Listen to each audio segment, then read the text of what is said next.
Bonjour à toutes et à tous. Au programme de cette édition du JT des réseaux, nous parlerons de moyens alternatifs de règlement des conflits.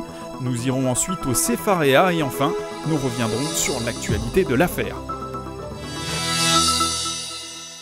Lors de contentieux entre intermédiaires et compagnies d'assurance, il existe d'autres moyens que la justice pour aboutir à une solution.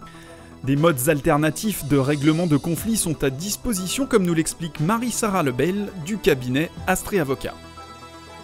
Aujourd'hui, en France, il existe une institution fusionnée à Paris qui est le CFAREA, CMAP, et qui vont vous proposer deux procédures, deux modes alternatifs de règlement des conflits, la médiation d'une part, l'arbitrage d'autre part.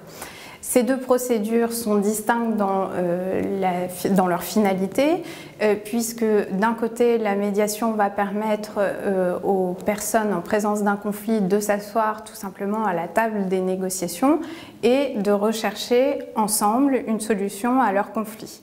Dans ce cadre-là, le médiateur va véritablement être un assistant à la recherche d'une solution qui soit à peu près satisfaisante pour tout le monde.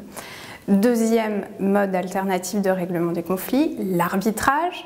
Contrairement à la médiation, sa vocation n'est pas de rechercher ensemble une solution, mais directement de trancher le conflit, c'est-à-dire que l'arbitre va véritablement se substituer à un tribunal. À la différence de celui-ci, c'est un professionnel du même milieu qui connaît parfaitement les problématiques et donc saura y apporter des solutions rationnelles et adaptées.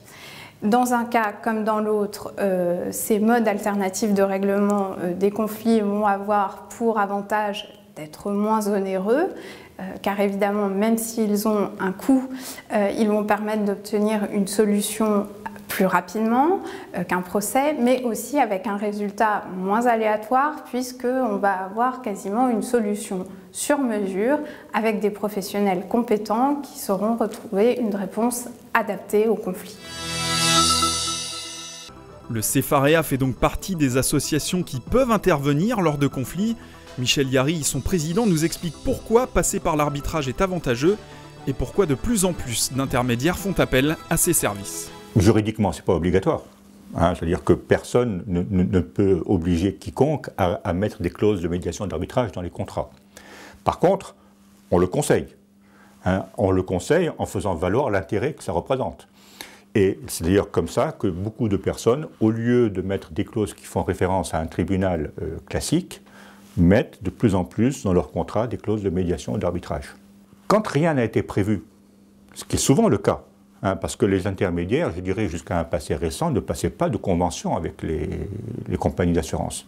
Quand rien n'a été prévu, lorsque les compagnies rajoutent des contraintes aux courtiers ou même aux agents, sans les rémunérer davantage, ça finit par coincer à un moment donné parce que finalement on dit je ne peux plus faire face à tout ce que vous me demandez pour le prix que vous me payez.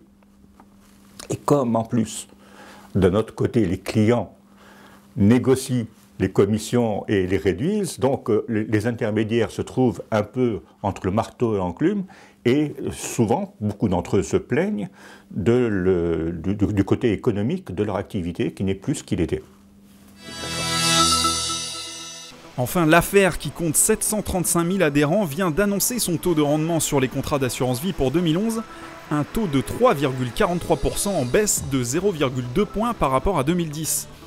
L'Association française d'épargne et de retraite, qui compte 45 milliards d'euros d'encours, avait la semaine précédente saisi la Cour d'appel de Paris par la voie d'une class action de 55 000 adhérents afin de récupérer 24 millions d'euros saisis par la justice en 2009 lors de la condamnation des gérants pour abus de confiance.